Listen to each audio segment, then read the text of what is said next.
Let's go ahead and start. Good afternoon, everyone. Welcome to the Environmental Health Language Collaborative Webinar Series. My name is Maria Schatz. I work for the Office of Data Science at the National Institute of Environmental Health Science. I would like to remind you of the ELK mission, which is to advance integrated environmental health research by promoting access, use, and harmonization of data through interoperable terminologies and best practices. You can become involved with ELK, learn more about it, and check our resource catalog by this link. It's enough to Google NIHS and ELK, and you will come to the right page. You can join the ELK email listserv. And if you have any questions regarding ELK activities or suggestions regarding this activity, you can contact either ELK at ICF support at elk@icf.com or myself or Charles Schmidt using our web email addresses. This presentation continues the ELK seminar series, which highlights the NIH-funded program, Advancing Environmental Health Data Standards. And we have two speakers today. Shuteng Niu is a researcher at the Department of Artificial Intelligence and Informatics in Mayo Clinic. His research focuses on electronic health records mining, precision healthcare, and graph-driven drug repurposing. Develops novel multimodal predictive models and continual graph representation learning models for accurate prediction and knowledge discovery. Additionally, his recent work explores the design and architecture of agentic AI system for scientific discovery and virtual trials. Across his research, Dr. Niu leverages complex clinical data and advanced learning models to support a wide range of downstream tasks in healthcare.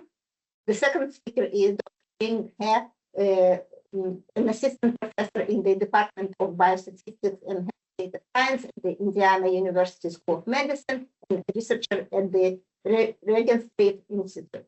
His research focuses on biomedical informatics and data science methods to improve the use of real-world clinical data for research and healthcare application. He develops computational approaches and informatics tools for data standardization and integration, computable phenotyping, clinical decision support, and cohort discovery, often leveraging machine learning, natural language processing, and large language models. His work aims to bridge data science and clinical practice by transforming complex biomedical data into actionable knowledge that supports clinical research and healthcare. Okay, good afternoon, everyone. First of all, thank you all for coming to this presentation.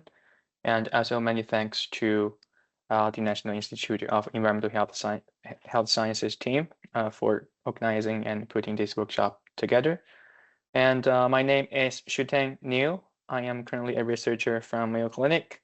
And today, together with Dr. Xing He from Indiana University, we're going to present you the Space GANs project for semantic standards and linkage tool development for spatial contextual exposome variable data.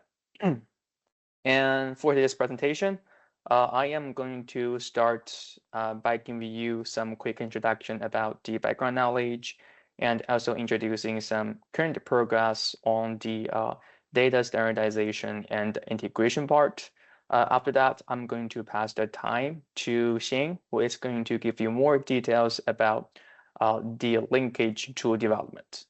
Okay, so given that very limited amount of time, let's jump right into it. And first of all, the first thing I would like to briefly discuss with you all is what actually defines health. Generally speaking, human health is an extremely complex and complicated term or topic to be defined. And following the current trends in scientific studies, there are three key perspectives to define human health. The first is biological factors, which can usually be found in electronic health record today. And the second and the third are all spatial contextual exposome variable data, for example, environmental exposures and social determinants.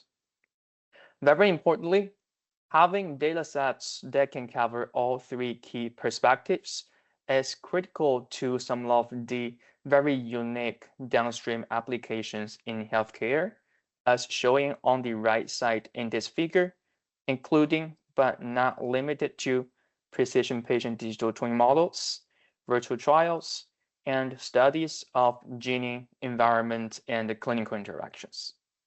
However, today, the bottleneck in this field remains on the dataset, particularly data integration, due to a couple of very unique challenges. Specifically, as illustrated on the left side in this figure, as what you can see, environmental and social economic factors, they are usually population level data collected from heterogeneous data sources with varying spatial temporal resolutions for sampling. Therefore, it's actually quite difficult for us to directly integrate and connect them to private, individual level, and longitudinal electronic health record. With this being said, there is a very clear gap and a disconnection among the three key perspectives for defining human health. And knowing this limitation, the SpaceGANs project aims to fill the gap by doing three things.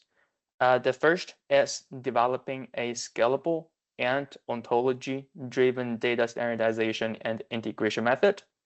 And the second is developing a safe and privacy-aware linkage tool that is going to be publicly and safely available to all end users. And lastly, the third is establishing some example use cases from real-world applications in healthcare. Okay, so here I just quickly give you a short introduction about what this project is about and then what is the primary goals of this project. Okay, and next I'm going to give you some more technical details about the design or the methods in this project that we're developing. Okay, so here, first of all, I would like to walk you through some designs about the proposed ontology-based data standardization and integration framework for safe linkage. And as what you can see from this figure, our framework has two layers, namely a public data layer on the top and another private linkage layer on the bottom. Starting with the public data layer, we first collect a very comprehensive set of data sources covering a wide range of spatial contextual exposome variables. And then we develop an ontology annotated knowledge graph that standardizes and integrates all those variables from heterogeneous data sources. After that, with this established knowledge graph as a data source or a database, we further develop an offline linkage tool in the private linkage layer.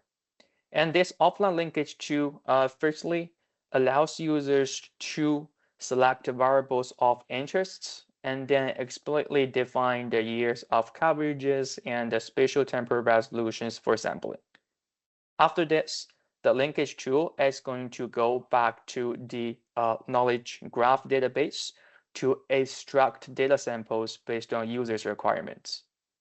Finally, the linkage tool is going to perform a very safe linkage that combines the spatial contextual exposome variables with users' private electronic health records. Finally, the linked dataset can be used to support those downstream healthcare applications that I mentioned earlier in the previous slide. Okay, so here is a quick overview of our design of the framework.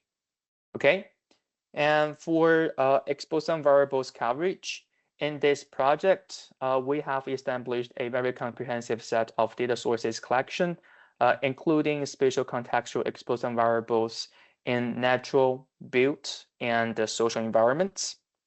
And importantly, with these extra variables or information, they add critical perspectives in health on top of the electronic health record data. Okay, and now I hope my explanation has given you a more clear understanding about what this project is doing. But I also assume that some of you who might not be very familiar with ontology or data standardization, you might be wondering, okay, so what is ontology and then how it actually helps this project, right? So here, I would like to use the example in this slide to quickly explain two things to you. The first, what ontology is, and the second, how it actually supports the data layer in this project. Primarily speaking, an ontology is what uses formal concepts and relations to specify or define the meaning and the structure of data within a particular domain. And in our case, starting from the left side in this example, let's say there is a very common variable for air quality, PM2.5, which is extremely common as a measurement for air quality. And then this variable actually exists in multiple different data sources. And as what you might have already noticed, those different data sources, they typically use different naming conventions. They have different years of coverages as well as different spatial temporal resolutions for sampling.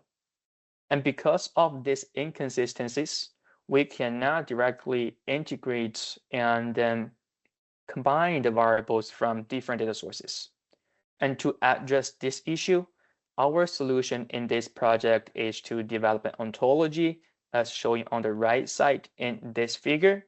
And this ontology first defines this variable by using a single and standardized variable name, and then explicitly specifies its different spatial temporal resolutions as well as the years of coverages from different data sources. And with this ontology, we can easily, not easily, but effectively integrate those variables from different data sources into a same database or dataset. Okay, and now I hope this example gives you a better understanding about what is ontology and then how it actually supports this project. And now to answer another potential question you might have, so how ontology actually connects to the knowledge graph. And generally speaking, while ontologies and knowledge graphs might be seemingly similar to each other, they actually serve very different fundamental functions. Generally speaking, an ontology is again what defines the meaning and the structure of data within a particular domain. And knowledge graphs are what we actually use to store actual values or measurements of data. And in our project, again, the left side is the ontology that we develop to standardize and integrate those variables from different data sources.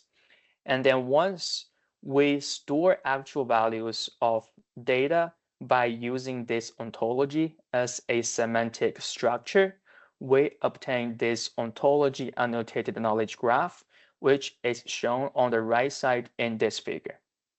And as what you can see, this sample knowledge graph, which is really a small part of this of the entire knowledge graph, it has 3 different instances of PM2.5.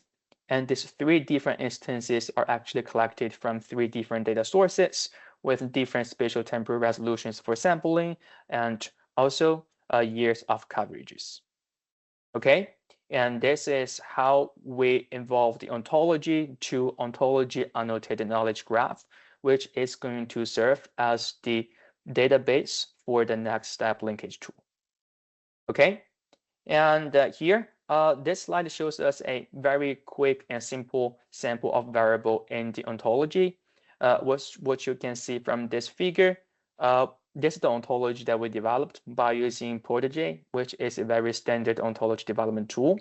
And then for each variable in this ontology, there are 4 major pieces of information, including a label with semantic meaning, a short variable name for linkage tool in the next step, as well as available spatial temporal scales and the years of coverages for different data sources.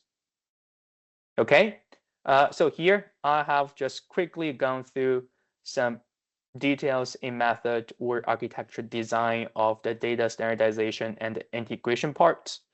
And after this, I would like to share with you some recent progress that we have made. So for the current data coverage, well, those numbers need to be updated very soon. So far, we have covered at least 9 data sources, 543 variables, and 6 different spatial temporal resolutions.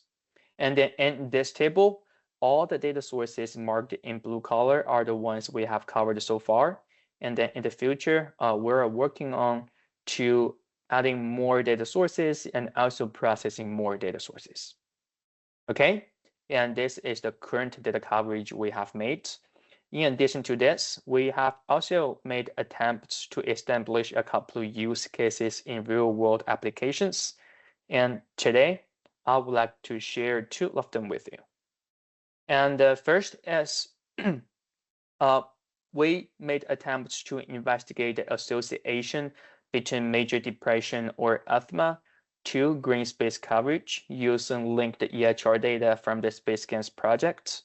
And the main data sources include Mayo Clinic electronic health record, including demographics, diagnosis history, and some social determinants of health factors. And then for the SpaceScans data, we use the green space coverage data from 2008 to 2021, including 5,700 plus unique zip codes, covering 13 states surrounding 3 Mayo campuses in Minnesota, Florida, and Arizona. And as some very preliminary results, we have 2 very interesting findings, where the first one is we observed that patients who are exposed to higher green space coverage actually have 7.9% lower chance of developing major depression-related diseases. And very differently, patients who are also exposed to higher green space coverage instead having 6.5% higher chance of developing asthma. And interestingly enough, our current interpretation to this is that higher green space coverage can potentially trigger more allergies, which might be associated with asthma. Okay, and this is our first use case on association analysis that tend to review the connections between some environmental exposures to healthcare. All right, and in addition to this, we also tried to make early and accurate risk prediction for some chronic diseases. For example, here I would like to share with you a particular disease is primary biliary cholangitis, which is a very uncommon and a chronic liver disease. And our core objective in this project is to use SpaceScans data and the Mayo EHR to build a predictive model that can give early and accurate alerts to patients who might develop PBC in the future. And here are some preliminary results. So as a conclusion, our model has produced 0.74 AUC on the validation side.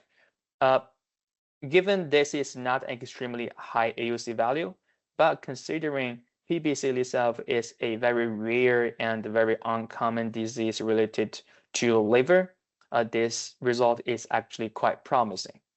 And then in the future, we are working on to include more data such as lab tests, and we're also planning to explore time series techniques that can better help us model the longitudinal characteristics of EHR data. Okay, and then here, this is pretty much all I have for you about the data standardization and integration parts. I hope that my presentation or my part gives you a better understanding or the overview of the data part on this project. And next, I am going to pass the time to Dr. Xing from Indiana University, who is going to share with you more details on the linkage to development. Okay, thank you. I'll share my screen and thank you, Shuteng, for introducing the work we have done on the data standards part. And next, I would introduce the tool we built to link Exposome data to individual patients and space-scan web application we built upon the Exposome linkage pipeline to support users with non-tech background. So this is overall of the pipeline we developed. So first, it's about how we construct the cohort that we want to link to the Exposome data. Second is we need to do some geotagging, data processing regarding the residential history of the patients to get the data ready for downstream task. And thirdly, we are adopting a method called buffer boundary mapping methods. So the philosophies we wanted to gather patients, there are environmental related exposures.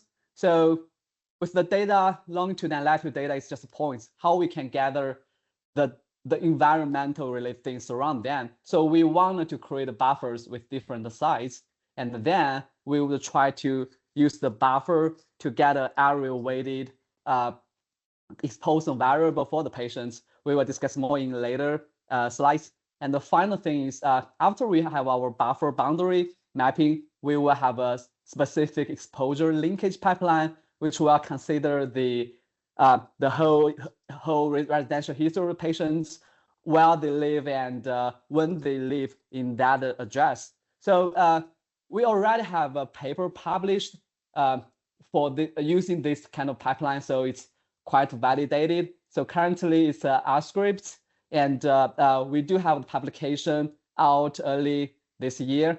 And currently we're extending this R scripts to a Python package with multi-processing support for significant faster execution, and design a general purpose library and the computational background of the space against web application.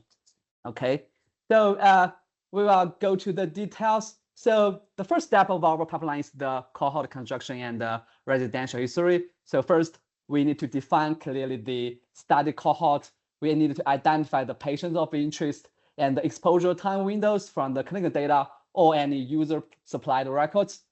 The second, we need to reconstruct the residential history. So we need to convert the address information stored in the clinical data into into any of the, for example, longitude, latitude concordance in our step 3. So the goal is we are trying to have a standard input for our pipeline. So the final output would look like this. We would have number of patients, their geocoded residential history with patient ID, longitude, latitude, and the start date and end date, they are at this specific address. So this is our input from the patient side of the patient data. And the next step is we're doing something called geotagging. So we specifically place the point, the longitude, latitude in a polygon. So polygon here, we are seeing any sensors polygon. So the main goal is we want to fit out any embedded points. For example, they cannot fall into any of the sensors polygon. So we think they are not reasonable. We want to fit it out. And the secondary purpose is we want to consolidate the geocoded point file for all downstream scripts. And here the example is we just assign the residence to a block group C. Okay, and this is our buffer boundary weight generation part. So I would give you a detailed introduction. So for every longitude, latitude, it's just a point, right? You cannot just get a exposome variable based on the longitude, latitude, its point directly. We need to be able to mimic like we are exposure to a more broader range. For example, this would be maybe a 100 meters circle. And because this kind of buffer may have overlap with exposure, different areas with different exposure level, right? For example, using pollution as example, for example, this would be a low area and this area would have a higher score and this has a medium score. If we just want to generate the exposure variable, the aggregate one, we need some buffer and area overlaps. So that's why we have this approach here.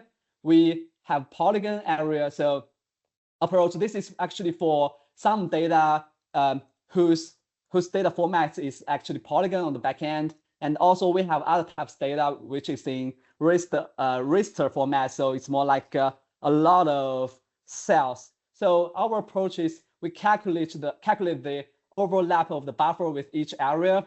And also in the cells is the same thing. We have the area weight.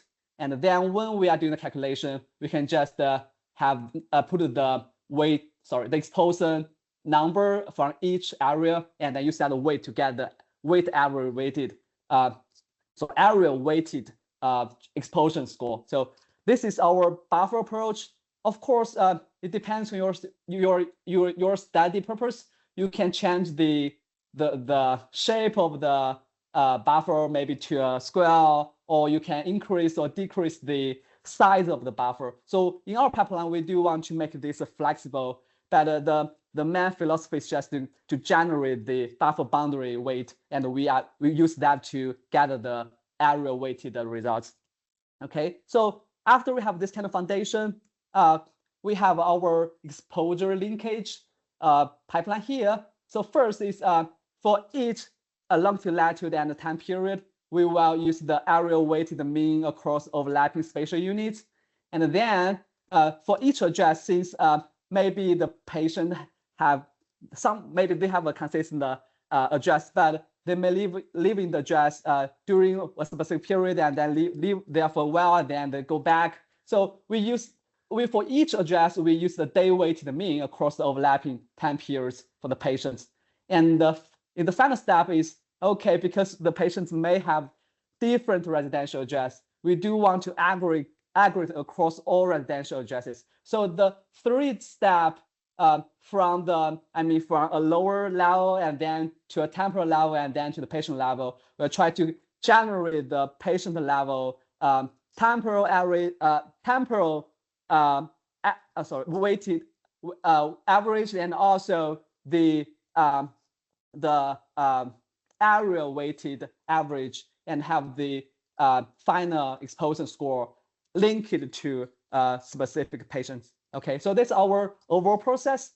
And we actually support environmental and climate data sources in the scripts for now. So they would have different resolutions and also different temporal. And that actually brings the difficulty for us to develop different approaches for maybe different data sets. But in our R scripts, we are trying to extract the common models from the R scripts. So it would be easier for us to improve the computation performance of the pipeline. And you can see that each data source may support different key variables here. Also, we support social and built environment, and it also across different types. And this is actually the main things for the Polygon ones. I mean, the Polygon approach we mentioned before. So our current pipeline is actually able to support both types of data for now. And here would be a final deliverable after you run the pipeline. So you actually can get a score across multiple domains. And currently we would have over 100 exposure variables across these multiple domains. Okay. Next, we'll go to the web application we developed. So this pipeline, the linkage pipeline, is more like using command line, or you need to be familiar with Python to run it, use it.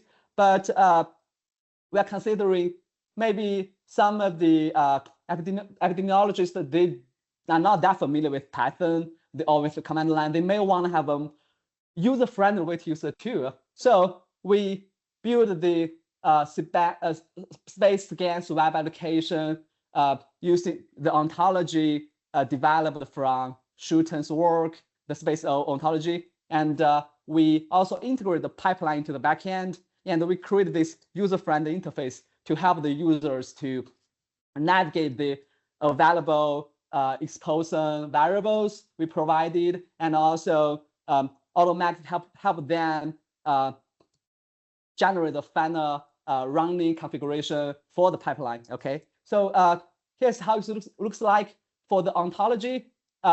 We actually build an interface upon that. So in ontology, we actually have a good categorization of different, for example, build, environment exposome variable, nature environment exposome variable. We do provide this kind of interface and advanced search functionalities. So the users, if they do have, they know what they want to get, so they can use the search to do a thing. If they are just doing some exploratory navigation of the interface, they can actually use this tree level structure to find out the variable of interest and also get a sense of where the data from, what's its coverage, what's its spatial scale, and whether for example, they can evaluate whether this kind of available cover their own study needs. So we do want to use this one to support the community, support the users to better find out the variable and also support their study design.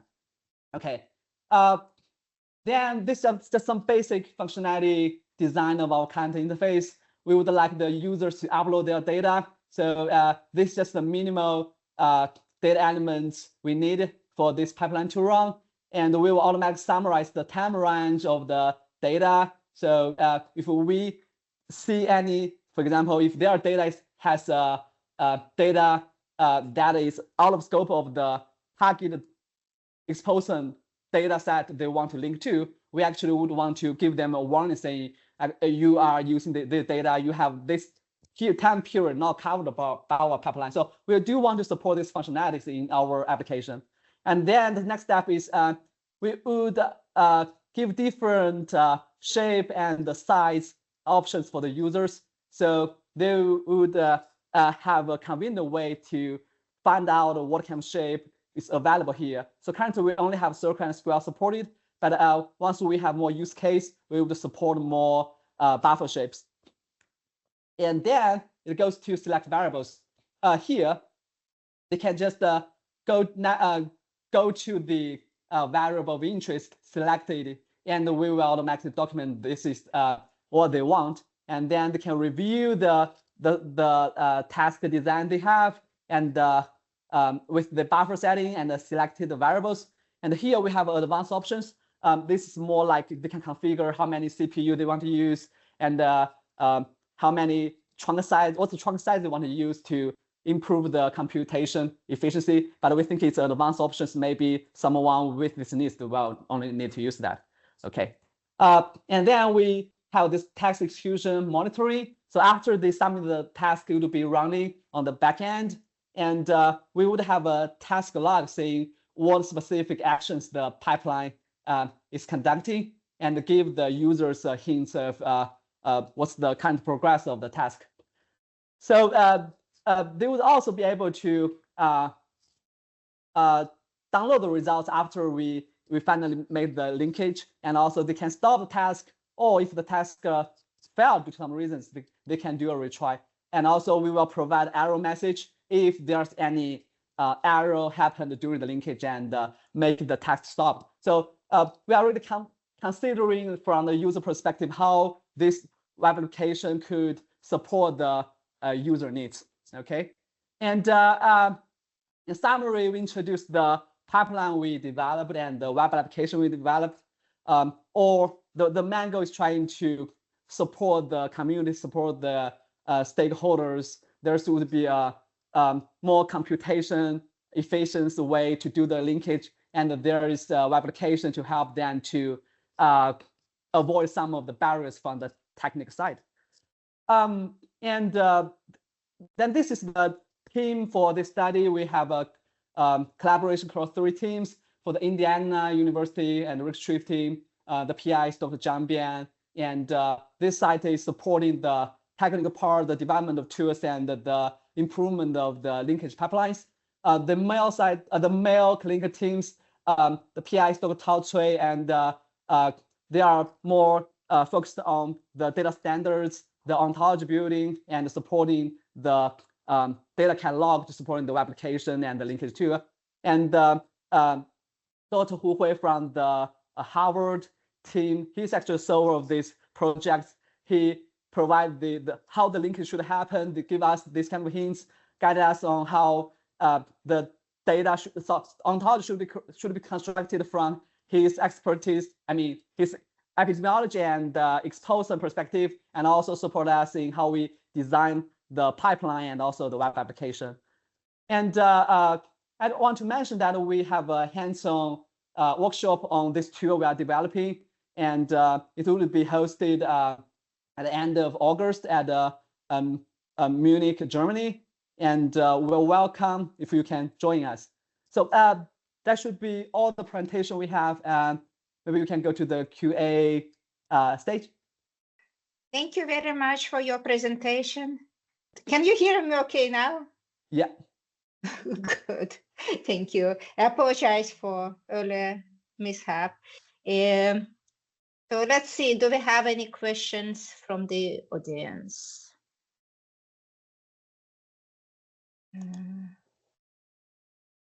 Yes. Anu, do you want to come out of mute and ask your question? Sure. Thanks, Maria. This was a great presentation. I'm actually curious. I guess I know you were kind of mapping the geo IDs to the data, right? Yeah. For the knowledge graph. I wondered if there is a mechanism to include personal wearable data into what you're pulling in, because for a lot of clinical trials that focus on environmental effectors, people are beginning to use such personalized devices to capture the environmental variables. Yeah, so I don't know, Shuteng, do you want to answer some of these? But I can start. So our tool currently is more focused on exposome data. That linkage should happen because you also have your patient ID or other patient identifiers, right? So if you want to combine other data elements, actually you can make the linkage happen using this kind of available identifiers to make that linkage happen. I don't know if this answer partial of your question.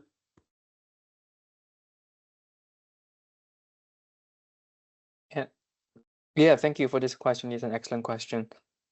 Based on my understanding, I think my answer is going to be depending on how different the signals or data collected from different personal devices will be. If they're quite similar, I think the linkage or the connection can happen just without this linkage tool, because we can directly integrate them into electronic health records. We have done some work in the past. However, if the signals will look very different to each other or with a large discrepancy in data formats or standards, then we will need to rely on the linkage tool. However, Shane, it's my understanding that our framework currently does not really cover signals from personal devices. Oh, no.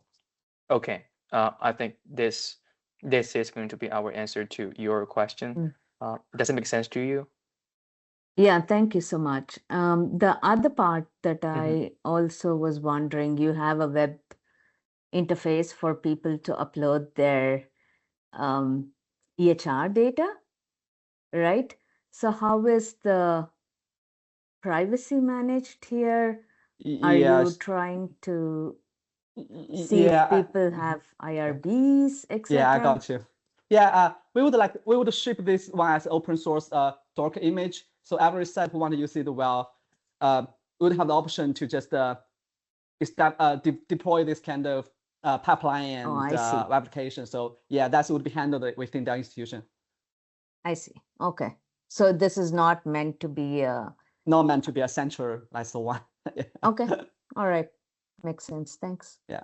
Thank you. Yeah. I don't. Oh, Lily, please go ahead. Hi, yeah, thank you. It's a fascinating presentation. And so I actually work more in the intersection of environmental health with the public health, so at scale with communities, and especially with the exposome data being a very important part to protecting public health too at scale. Have you guys considered how to integrate some of the wearables that are coming about with like silicone wristbands? So these are going to be kind of data sets that will be more by chemical grouping. So for example, I'm in California, and so agricultural exposure to pesticides and different air pollutants, like how I saw you say PM 2.5 and some other air pollution data, geospatial location by community, and then also at scale with like some of these chemical groupings. Have you guys considered how to potentially think about that too, aside from the individual? Yeah, I would throw the question to Dr. Hu Hui. He has PI. He joined this meeting today, so maybe Hu Hui, you can Dr. Hu Hui, you can answer that from a PI perspective regarding the scope. Yeah, so this is Hui from Harvard Medical School. So yeah, so if I understand that correctly, are you asking about like considering different subgroups of these exposome factors? Yes. Yeah, so I think what we are trying to do right now is basically just to establish the linkage pipeline. So to append these exposome data to individual patient or participant records. So and so distinguish the subgroup, I think it's kind of related to the analysis pipeline. So usually that's addressed in the analysis phase. And we do have like different variables from different sources, and most likely when we try to split them into subgroups, that will usually happen like at the data source level, because usually those class of chemicals or exposome factors will belong to the data derived from the same source. So yeah, I'm not sure if I totally answer your question. I think it's pretty good. I mean, these technologies, especially the silicon wristbands, are very in the nascent stages of development. But I do see environmental factors being very hard to tease apart, because some are, as was mentioned, chemical stressors, and then also these non-chemical ones, such as even just light and noise. And then so I encourage you guys to think, as you're doing this work, think also how other scientific disciplines can contribute to it. But I think it's fascinating. Thank you so much. Yeah, so thank you so much. So I think, so this is actually a very good question. So we try to actually address this somewhat by using some formal causal knowledge graph, for example. So our recent publication using this approach, actually, we try to generate a DAG and to actually look at the potential causal mechanisms among these different factors. But this is actually very, very challenging, because if you just think about the number of exposures and then each of the pair of these exposure and outcomes, or like the edge between the exposure and the exposure. So the number of causal relationships to be considered is quite dramatic. So yeah, I think this will be a challenge for the field, but yeah, it's a very good question. Thank you.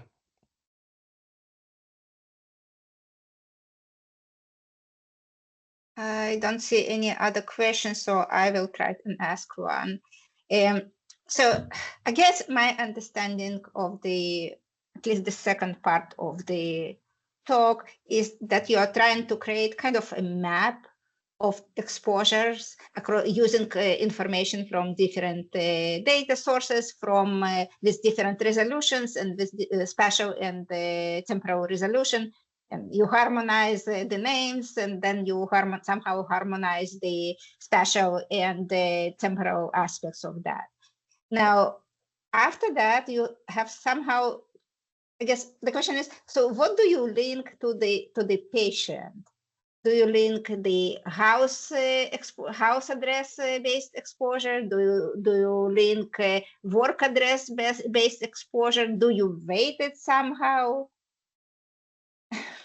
Yeah, so the exposome variables we link is actually from these different data sources. Each data source may have, for example, PM20 2.5 about some air pollution and also other different types. So what we're trying to link is actually variables within each of these groups. So Does this answer partial question or? Not quite. So Mhm. what I'm asking is whether when you link it to a patient, Yeah. do you link it based on home address, work address, or Yeah, whether you somehow weight and average it? Got you. So it based on the available data. So first, it's based on the available data they have. So most of the time, for example, we want to have the address. Then we would try to map the address to specific longitude, latitude. So actually, the starting points of the pipeline is the longitude and latitude of the patients. So it would be their address, and it's like the specific longitude, latitude we would use as a starting point. It seems that you have to add something. Yeah, that's Xing just said what I wanted to say. So basically, from electronic health records, different institutions have different kinds of electronic health records. For instance, at Mayo Clinic, we usually collect home address and associated with zip5 information.